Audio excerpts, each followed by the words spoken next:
दुनिया के कुछ ऐसे राजा और रानी जो कि इतने बड़े अय्याज थे और उनके बारे में जानकर आपको इतनी ज्यादा हैरानी होगी कि आप सोच भी नहीं सकते। तो चलिए शुरू करते हैं और जानते हैं दुनिया के कुछ अय्याज राजा और रानी के बारे में। और अगर आपको इस चैनल के माध्यम से जरा सी भी नई नॉलेज मिल रही हो तो इस जबरदस्त चैनल को सब्सक्राइब जरूर करें और बेल नोटिफिकेशन को ऑन कर ले।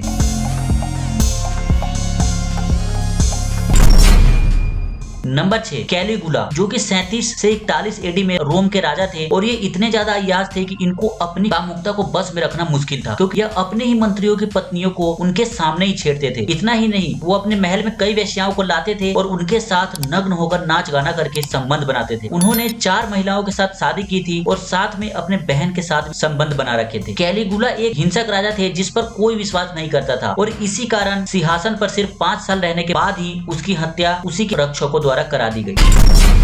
नंबर 5 मैरी ऑफ रोमानिया, जो कि रोमानिया में 1914 से 1927 तक बहुत ज्यादा लोकप्रिय रानी थी, लेकिन यह चर्चा में बनी रही अपनी कामुकता को लेकर। इतिहासकारों के अनुसार उनके संबंध कई बड़े सेनापति, प्रिंस, यहाँ तक कि अपने न्यूज़पेपर मैन के साथ भी थे। नंबर 4 पर है हेनरी 8, जो कि 1509 से 1547 तक इंग्लैंड के राजा थे और ये इतने ज्यादा अय्याज थे कि इसके अलावा उन्हें और कुछ नहीं दिखता था। इतिहासकार कैली हार्ट के अनुसार उनकी 6 वाइफ के अलावा उनके पास 12 रखैल भी थी और उनके शादी करने का और पत्नियों को बदलने का एक पैटर्न था। पहले वो शादी करते और अगर वो लड़का उत्तराधिकारी नहीं पैदा करती तो उसे साइड कर दिया जाता, फिर या तो उसे डिवोर्स या उसे मार दिया जाता और फिर दूसरी शादी करके उसके साथ फिर से वही सब करते। और वो कई वेश्याओं के साथ भी सोते थे, जिसके अलावा के संबंध अपने पत्नियों के बहन से भी थे। नंबर 3 पर है हेनरी 4 और मार्गरेट ऑफ फ्रांस, जो कि 1589 से 1599 तक फ्रांस के किंग और क्वीन थे और ये दोनों पति पत्नी बहुत बड़े अय्याज थे और इन दोनों के रिश्ते में 1% भी वफादारी नहीं थी। हेनरी 4 अपनी औरतों के साथ संबंध बनाने के लिए अपनी सेना तक को छोड़ देते थे और ये एक मशहूर परिवार की लड़की से शादी के लिए उसने मार्गरेट के साथ शादी को खत्म कर दिया था। लेकिन मार्गरेट भी कम नहीं थी, उसने भी अपने महल में काम करने वालों से लेकर मशहूर नोबलमैन जोसेफ बोनीफेस तक के साथ संबंध बना रखे थे और वो इतिहास में अपनी कामुकता के लिए ही जानी जाती थी।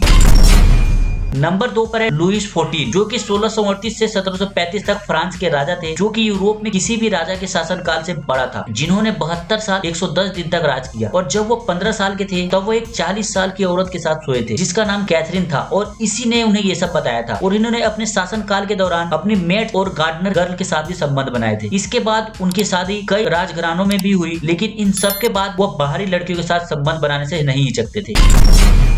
नंबर 1 पर है किंग एडवर्ड, जो 1901 से 1910 तक इंग्लैंड के राजा थे और वे इतने ज्यादा अय्याज थे कि इन्होंने कई औरतों के साथ संबंध बनाए, जिसके कारण इन्हें डर्टी बर्टी भी कहा जाता था। उनके रखैलों में विंस्टन चर्चिल की मां ब्यूटीफुल जेनी जेरोम भी शामिल थी। उनकी एक और रखैल थी जो कि अभी के प्रिंस ऑफ वेल्स चार्ल्स की पत्नी कैमिला पार्कर ब्लाउ की महान दादी थी। एडवर्ड के पास एक खास तरीके का संबंध बनाने वाला चेयर था जिसे सेक्स चेयर कहा जाता था, जिसे वो संबंध करते टाइम इस्तेमाल करते थे और वो हफ्ते में कम से कम 4 महिलाओं के साथ संबंध बनाते थे और ऐसा वो जब तक करते रहे जब तक कि उनकी मौत 50 साल बाद हो नहीं गई। इतिहासकारों के अनुसार उन्होंने अपनी लाइफ में 15,000 से 18,000 महिलाओं के साथ संबंध बनाए थे। तो दोस्तों ये थे इतिहास के कुछ अय्याज राजा और रानी। अगर आपको ये वीडियो पसंद आई तो वीडियो को लाइक करें और इसी तरह के फैक्ट्स के बारे में जानने के लिए चैनल को सब्सक्राइब और बेल नोटिफिकेशन को ऑन कर ले, ताकि जब भी वीडियो आए तो आपको पता चल जाए। मिलते हैं अगली वीडियो में, तब तक अपना ख्याल रखिए। धन्यवाद।